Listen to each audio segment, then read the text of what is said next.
3 years ago, I had the privilege to check out a site in Autrain that was going to be home of a retreat center for young adult cancer survivors. A year after that, I caught up with the True North Treks at the Walden Institute when they became fully operational. And just recently, I stopped by to see how the effort has been going since taking off in the Upper Peninsula. Everything was in the works, and then COVID happened, and COVID really kind of pulled the plug, turned the lights out on our whole season that year. We had to cancel all of our treks, the ones that we do out west as well as the ones here in the UP. One of the ways that the Walden Institute was really helpful, however, was it allowed us to have what we call bubble experiences, where we had survivors bring groups of their caregivers, family members and others out to stay here in their own COVID bubble. Recently, the Walden Institute has been able to welcome cancer survivors back for regular treks to help them connect with the healing space found in nature. It's also given this nonprofit a chance to grow and make connections in the community. It's really been so heartening to see people coming out of the woodwork to collaborate with us in different ways. One thing is the bus we just got, the shuttle bus we got from Altran. I don't even know where that started, but all of a sudden we were in conversation with them about getting one of their shuttles that they were going to be taking out of commission and having it, for our purposes, to take our participants to Pictured Rocks or pick them up at the airport. That has just been a game changer for us, and it saved us, thousands of dollars. MDOT and the FTA does allow us to repurpose the buses. Normally we get online and we auction them off, but we are allowed to donate to other nonprofit organizations. For she and I personally, it kind of struck a little chord. We both had siblings that passed from childhood leukemia. That was the first time I had heard that, was when they answered you, and it just takes it to a whole other level for me, to know that both of them lost their siblings when they were younger to childhood cancer. Everyone has a connection to cancer, unfortunately, in some way, shape, or form, and many stories are sad, but some stories are also inspiring, and there can be a lot of growth and resilience that people experience when they know someone who has cancer and they're still alive, they're still breathing, they're still doing things that are bringing meaning and purpose to their life. This is just one of the many partnerships that has formed. Superior Watershed, just in Marquette. They are going to help us build a trail system on our 127 acres so that we can actually start to use the lands of our property more and be able to do day hikes and even go camping on our own property like that. We've had some really great partnerships with Northern Michigan University. First, over the past summer, we worked with their indoor agricultural program, and we had 2 interns that we paid to come and help us start our small farm. And so it's beautiful, where we had participants picking cucumbers and green beans and onions and lettuce last weekend that we got to grow over this past season, and now they get to eat and learn more about just the importance of whole foods and really kind of connecting back again with where their food comes from. Another group at NMU is their construction management program.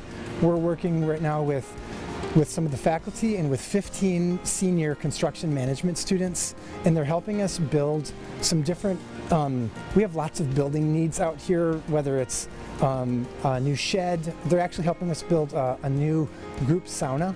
And also with MSU, we partnered with them, and we created the maple syrup. We tapped 101 trees, and so with them we can show them how to do that, as far as tapping and how our system works, as far as main lines and lateral lines and how the syrup benefits.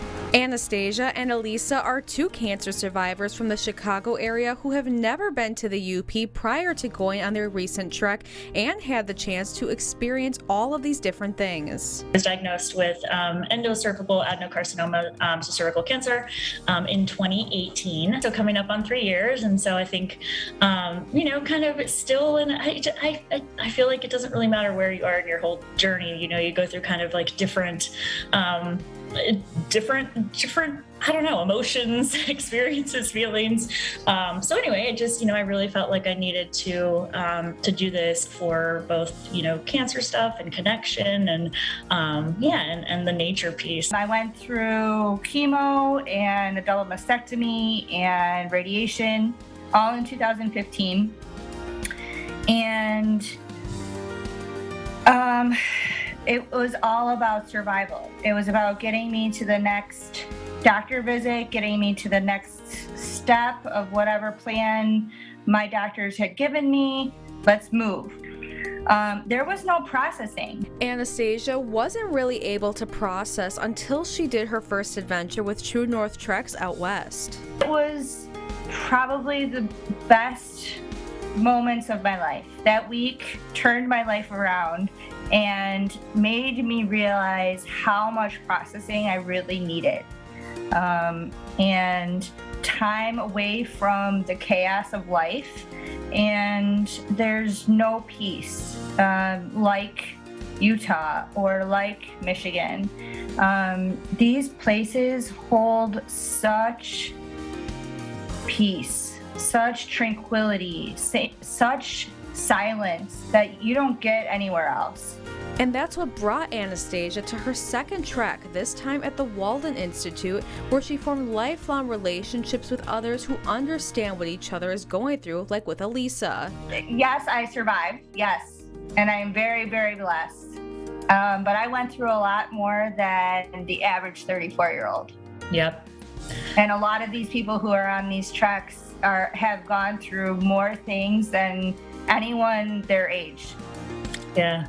I think that's a super common thing too that that we all talk about is that, people sort of think that you're healed, you're done. And when they get tired of hearing about we're all feel extremely lucky to be here. At the same time, we all still face, I think, a unique sort of set of challenges that, most people, I guess, our age don't. I was talking about hysterectomies the other day, and my friend was like, "Oh yeah, my mom had one. Like, she was fine." I'm like, "Yeah, and how old is your mom?" Like, that's, I'm glad she's fine, but like, this isn't really like a thing, So it is, yeah. To Stasia's point, it's just really nice that connection is, I think, so important.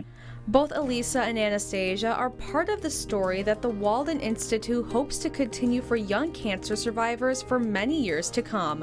For Yoopers, we all know that the UP is a beautiful place, and when I come through our gate, it doesn't matter how bad of a day I'm having.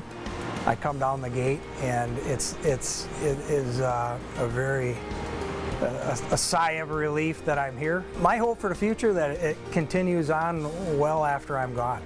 I mean, there's many things that can happen, and here, as far as the facility, and it can grow, and it will grow.